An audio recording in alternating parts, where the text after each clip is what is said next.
Hello everyone good morning. आज चाहिँ म यति ढिलो उठिरहेको छु। आज मलाई उठ्नु पनि मन परेकै थिएन, किन भन्दाखेरि पुरा भुँडी दुखिरहेको थियो नि त। तर पनि अब उठ्नै पर्छ भनिकन चाहिँ मैले ओसिनहरू छिटो छिटो गरेर पठाएँ अनि ब्रसहरू गर्न थालेँ। चिया चाहिँ अघि मैले खाएको थिएँ अनि आज सन्डे हो भनिकन चाहिँ म छिटो छिटो गर्न थालेँ। मलाई अनि कस्तो चर्च जानु पनि मन लागेको थिएन, बेसी भुँडी दुखेर चाहिँ। सो म हतार रेडी भएँ। हेर्नुहोस् यस्तो बेसी घाम छ अनि म हतार रेडी भएर चाहिँ चर्च जानु लाग्दैछु। अनि आजको वेदर चाहिँ हेर्नुहोस् यस्तो दामी भइरहेछ, तर घाम चाहिँ टिन्टिन।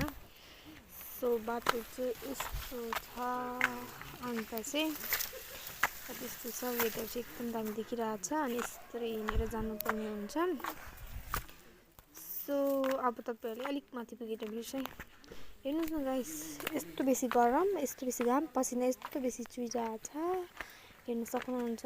के बेसी घाम भन्दै हिँडिरहेको छु, चुइकम चपाउँदै भुँडी दुखे तब पनि चुइकम चपाउँदै हिँडेको। हेर्नुहोस् यस्तो सेरी जानुपर्छ, यति कालो छ अनि टक्कै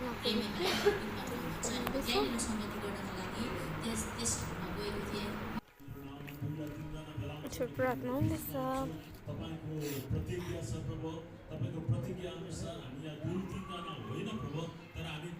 बेटीहरूको प्रार्थना हुँदैछ। कतिजनाले बेटी लाउनु भएको थिएन, ढिलाउनु भएर उहाँहरूले बेटीहरू लाउनु हुँदैछ। बेटी द सान्सहरू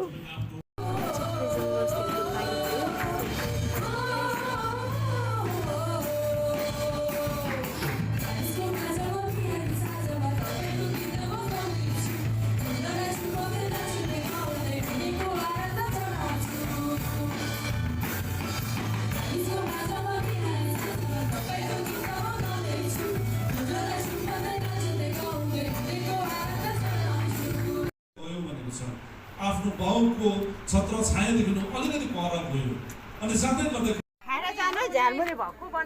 बेटीले चाहिँ 5-6 जनाको लागि झालमुरी थपेर लिएर आइसक्छु। यही हो आजको ब्लग। By by.